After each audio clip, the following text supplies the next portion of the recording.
Banjo Land, Mike Hedding here, coming to you today with a beginner lesson. We're going to work on a bunch of fundamental skills needed to play bluegrass banjo.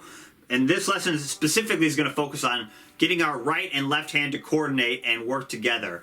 I think this is one of the toughest things about playing any instrument is basically your left hand needs to do one thing, your right hand needs to do something totally different, and they basically both need to be able to operate independently, which is really tricky. You know, when your right hand starts doing a different role, your left hand's going to want to change and vice versa. So that's what we're going to work on for this lesson, is really keeping our right hand the same while the chords change, or mixing up our right hand while we keep the chords the same. Just a whole bunch of exercises really going to work on our right and left hand coordination. Alright, let's start breaking down this beginner lesson for right and left hand coordination exercises. And if you're watching the preview of this lesson, you can head over to my website, MikeHeddingMusic.com, and grab the full lesson. You'll get access to watch all the videos, and you can download the tabs and the practice tracks. Alright, here's the beginner lesson for right and left hand coordination exercises. Alright, let's start breaking down this lesson that's going to give us some practice coordinating our left and right hand. And again, I think that's one of the hardest things about playing any instrument, is that you need your left hand to be doing one thing and your right hand's usually doing something totally different. And your two hands basically need to be able to operate independently but also coordinate with each other so you line up and you're playing in rhythm. So that's what we're going to work on for this lesson. Let's start by just breaking down the left hand. We're going to use 4 chords to start with this basic exercise. We're going to use open G, so you probably know that one. So just open. We're going to use a classic C chord. So I've got my second finger on the 2nd fret of the low string, the 4th string. Got my first finger on the 1st fret of the 2nd string, my 3rd finger on the 2nd fret of the 1st string, 3rd string and 5th string are open. That's a classic C. If you take your 3rd finger off and move your 2nd finger to the 3rd string 2nd fret, that's a D7, another really common one, D7. And the last chord we're going to use is regular D. So if you take your first finger and put it where your 2nd finger just was on the 2nd fret of the 3rd string, and then use your 2nd finger on the 3rd fret of the 2nd string. And eventually there's other fingers that you're going to use to do a full D chord. So that's why I want you to practice it with these 2 fingers. So that's a D. Because it's important to know D7 and regular D. And I think a lot of beginners learn D7 at first because it's a little bit easier. You know, you can go right from C to D7 pretty easily. But you know, D7 will work for kind of like a bluesier song, but regular D, if you're playing something like Amazing Grace or kind of a happier song, you know, if you're doing like a D7, it's not going to really fit with that style of song. So it's important to know D7 and D. Okay, so that's regular D. So again, we've got G, C, D7, and then regular D. And if you don't know those chords, you can check out another lesson I did called Basic Banjo Chords that'll go through those in more detail. But again, I'm going to kind of assume that you know the basic chords. This lesson is going to be more on, okay, once we know those basic chords, how do we coordinate that with our right hand to make some music? So now that we've got the basic chords down, let's look at our right hand. And we're going to start with just some basic pinches. So we're going to do thumb and then pinch, thumb and middle. So let's start on the 2nd string with our thumb. And then we're going to pinch the outside strings, and then 3rd string, pinch the outside strings, 4th string, pinch the outside strings, and then back to the 3rd string. So if you do it right, you can loop your thumbs going down and then back up. So you have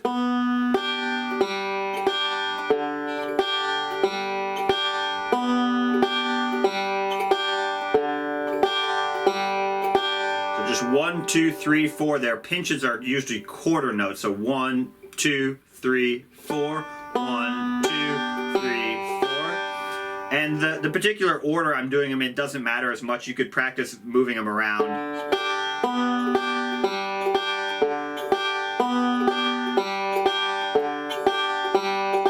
Basically, you just want you to get your thumb a bunch of practice moving around.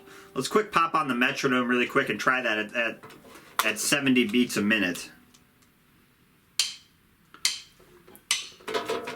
So I got the metronome on at 70 beats a minute. So we got 1, 2, here we go.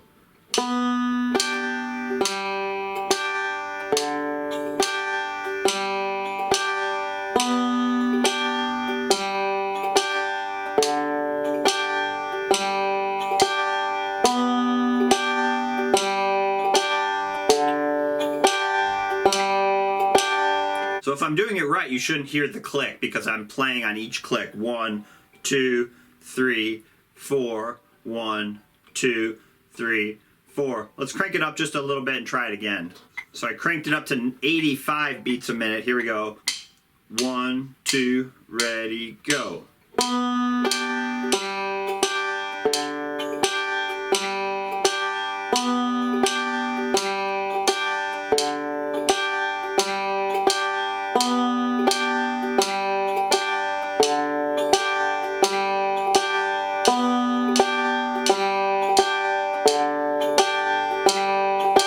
And if you get a little off, that's okay. That's what you're practicing. Remember, you're kind of, I think I'm playing with the metronome like driving. You're always trying to drive straight, but you're always making those little adjustments, and that's totally fine too with your metronome. If you hear yourself getting a little ahead of the beat, slow down a little bit. If you're getting a little behind the beat, speed up just a little bit.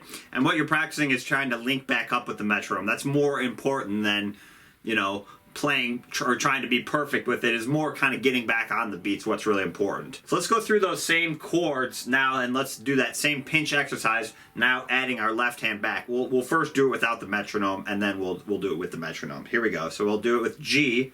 Now C.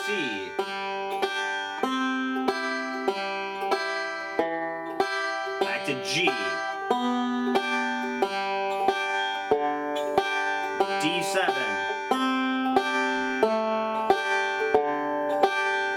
back to G, C,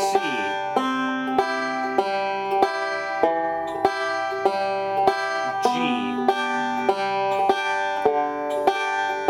D,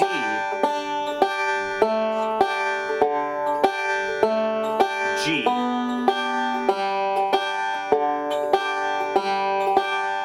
Okay, so if I'm doing it right, my right hand should be doing the same thing the entire time. There should be no break in the rhythm.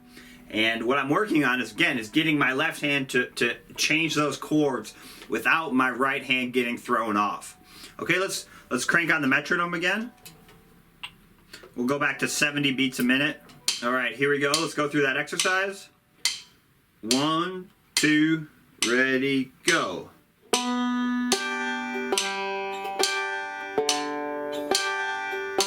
C,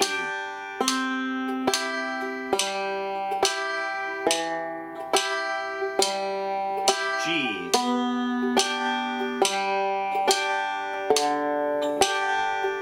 D7,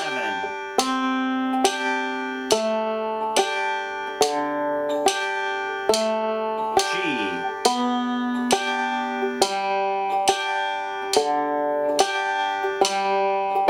C,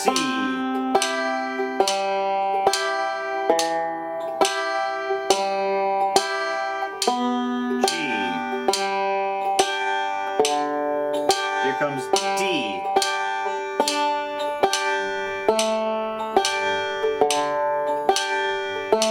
G,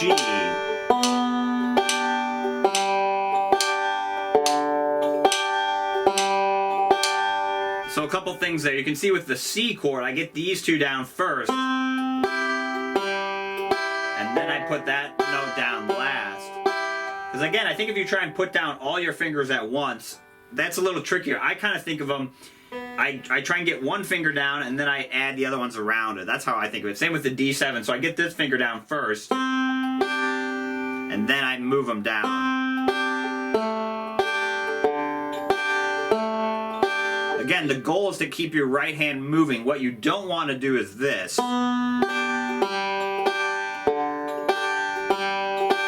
Stop, put the chord down, and then start playing again.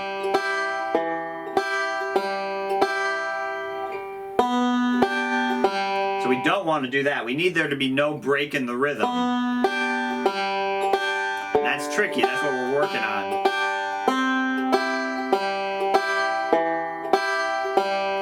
If you're ever in doubt, just go back to your right hand and get this more on autopilot, okay?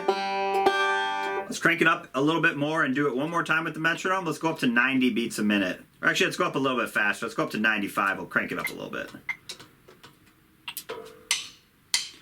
So 1, 2, ready, go.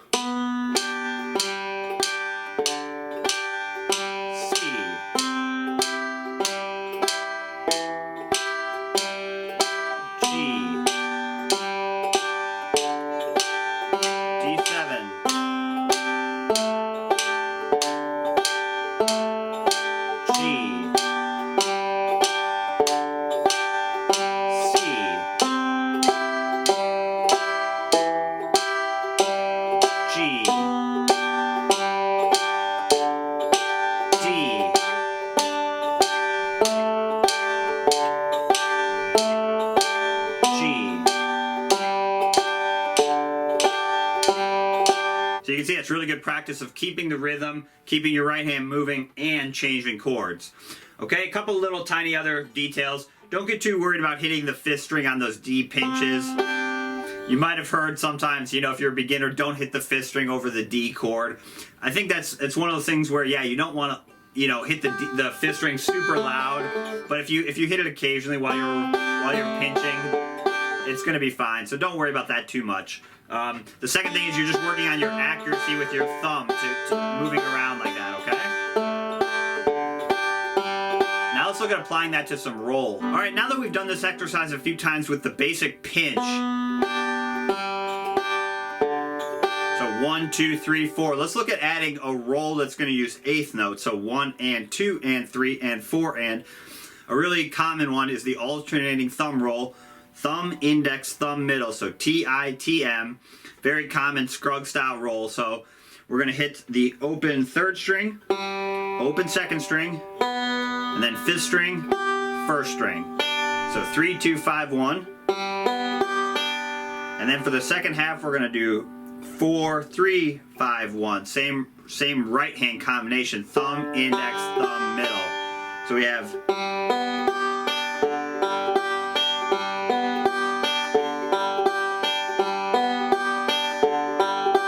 1 and 2 and 3 and 4 and.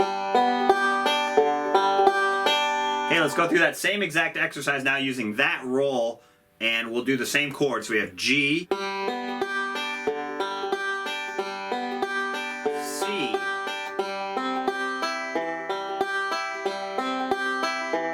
G, D7, G,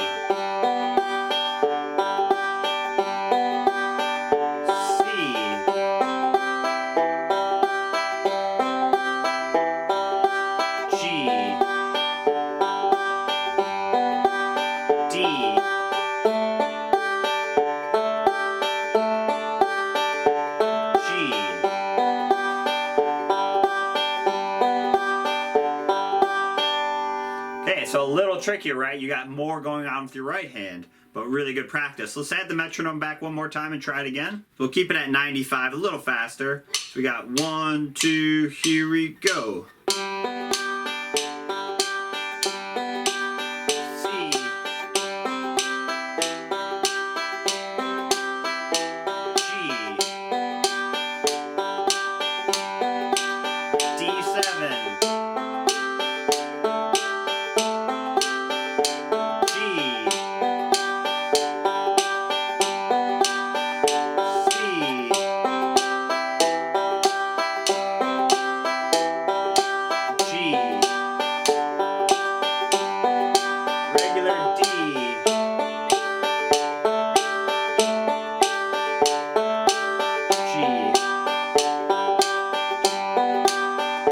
So you can see how we added a roll in that one. Next, let's try one more thing, and this will be a little bit harder, but instead of doing the same pattern on every roll, let's switch it up. So on the G chords, we'll do the pinches, and on the C and the D7s, we'll do the roll. So we have pinch, roll,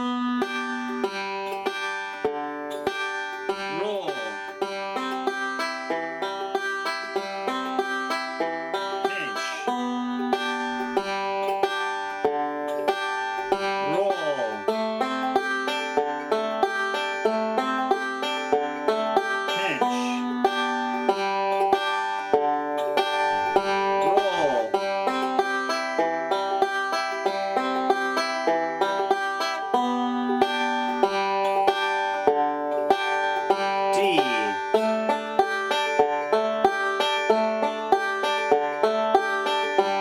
So again, eventually you can combine them. You know, kind of in practice banjo, you should loop the same roll over and over again. Very good practice. But kind of in real life banjo, you're very rarely going to do the same roll over and over again for a whole exercise like that. Like in a real song, you'd be switching up the roll much more frequently than that. So that's what we're going to practice eventually is, again, once we get these coordination exercises down with a single roll, the next step would be combining it with multiple different right hand rolls and seeing if you can keep your left hand the same. That's really good practice.